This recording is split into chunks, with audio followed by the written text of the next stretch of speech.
Hey guys, no clever introduction on this one or anything like that. I just want to kind of get this one and done. So I noticed a few days ago that it's been 100 days since my last upload and wanted to kind of give an update on what's going on, more particularly around my health. So I've been really sick for just over 6 weeks at this point, and before that I had a few big projects at work that I needed to give my full attention, so hence why there was nothing before that. But the main thing I want to talk about is my health. So for the last 6 weeks, I've been ravaged by COVID. And at first, it kind of just started out with me feeling a bit rough, then progressed into me being absolutely exhausted. Lots of other minor symptoms that I probably won't go into in this video. One of which was kind of losing my voice. I had headaches, a bunch of other things. But I was exhausted to the point I couldn't do anything but sleep or lay down, vaguely, air quotes, watching TV. The main problems started to come after that, though. Once I was actually negative for COVID, obviously I assumed that probably the worst was over and I was going to start improving.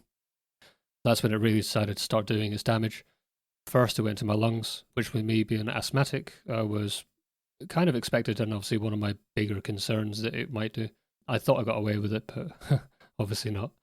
I ended up with inflammation in two areas of my lungs. My breathing was really fast. And at one point, I had to go to a hospital with my breathing, which were getting faster and shallower to the point of I wasn't really able to control it. And some medication and rest later, that issue was starting to resolve. At which point, once again, I thought the worst was actually behind me. Um, sadly, I was wrong. So about a week and a half later, after that, just as I was ready to start my return to work, on the Sunday, I forget which date it was, but it was a week past Sunday, I went for a shower, then came out, and something just felt wrong in my chest.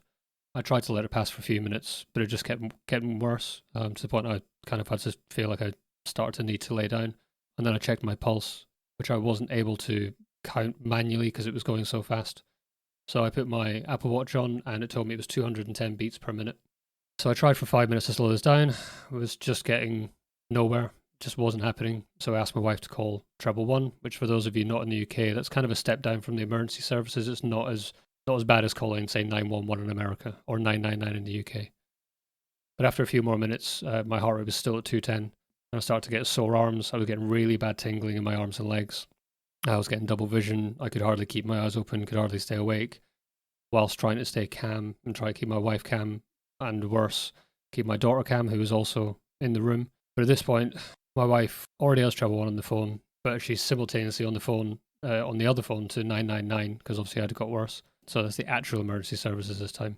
And she was instructed to keep me on my back in the event that she would need to give me CPR. So at that point there, an ambulance was dispatched, which took about half an hour to get to me, just as well I wasn't having a heart attack or anything, where I was then taken to hospital. At the point of leaving the house, my blood pressure was 177 over 110, which, for those of you who don't know, that is actually really high. They're not going to care so much about the 177, it's actually the 110 they're going to care about more. But they would probably have slight concerns about both being elevated at the same time. The days before, I was only 130 over 90, which is completely normal. The ideal is like 120 over 80, but everyone's heart is different. So when I was in hospital, they'd basically tried for 7 hours to get my heart rate under control and get it under 100 beats per minute. But I had the added complication of my rhythm was all over the place. So I would have like a normal beat and then three or four really fast beats in a second. And this was happening constantly. And I was also skipping beats as well, where I was just completely just missing a beat. And it turns out that COVID has caused me to have what's called fast atrial fibrillation, which is a fast, irregular heartbeat. At that point, it was actually extremely fast. So 7 hours before they could get me under 100 beats per minute, I was ranging between about 130 and 185 in hospital. But it was always jumping around. So just because it was set at 130, the next time it kind of displayed the next number, it could be 165, then it could be 140, then 185. It was just everywhere. So during this time, they had me strapped to machines. I was having ECGs, heart traces done, and my heart rate and rhythm were just all over the place, as I said. And also my blood pressure was all over the place at the same time. That would be ranging from 120 over 80 to, I think, in hospital, the highest I saw was like 150 over something. I forget the second number, the systolic number. So they were talking about having to basically shock my heart into rhythm, which is where they use the paddles to kind of electrocute my chest. Sort of like you see in the movies where it's like, we're losing him, and then they zap you. But after 7 hours, while still waiting for my proper bed in my ward, my heart actually got back to normal and I was allowed to leave and go home. They didn't have any concerns. I would rather be at home. My wife was worried sick, so was my daughter. But since then, I've been recovering and foolishly thought I'd be fine to go back to work on Monday and just gone. Everyone I knew told me that I was being absolutely stupid and this was a bad idea, including my wife. And they were confirmed right when we went to lunch on Sunday and I started getting a weird feeling in my chest again. This time was nothing to worry about, but it turned into an ache later on in the evening or later on in the afternoon.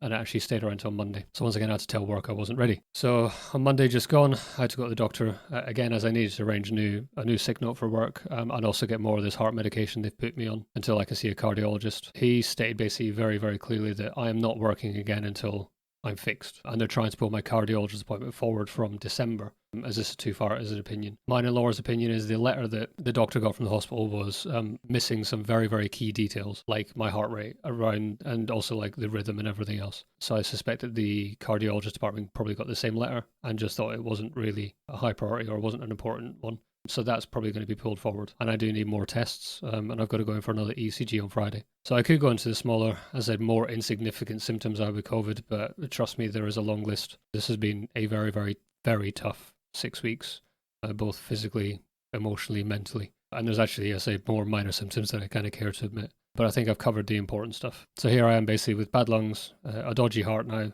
and I'm always tired. And it doesn't take much to tire me out. And you can hear my voice, and my voice still isn't back to normal. This is kind of what I sound like when I'm tired. So my wife has been an absolute star in all of this, and she's taken really good care of me. And I'm not allowed to do anything, which, well, it's probably just as well because I can't really do anything anyway. So sadly, I'm very, very housebound at the minute. I did go for a coffee with a friend today. She came and picked me up, took me for a coffee that was lovely, but about half an hour being out was kind of enough, and I was already shattered at that point. So that's kind of where I am. That's kind of where I've been. I'm not sure when you might start seeing videos on the channel again. Could be a few days, it could be a few weeks, I just don't know. I don't know what my energy levels are going to be like this evening, never mind tomorrow, and never mind the next week. But for now, I'm off work until the doctor gives me the okay, and then we'll see where we go from there. So, yeah, so I've been just Dave in a slightly less energetic video. I do apologise. Reminding you all to, stay safe. COVID's not as insignificant as we thought it was going to be now. It can still do some serious damage to you. So just be mindful of that. Until next time, take care, guys.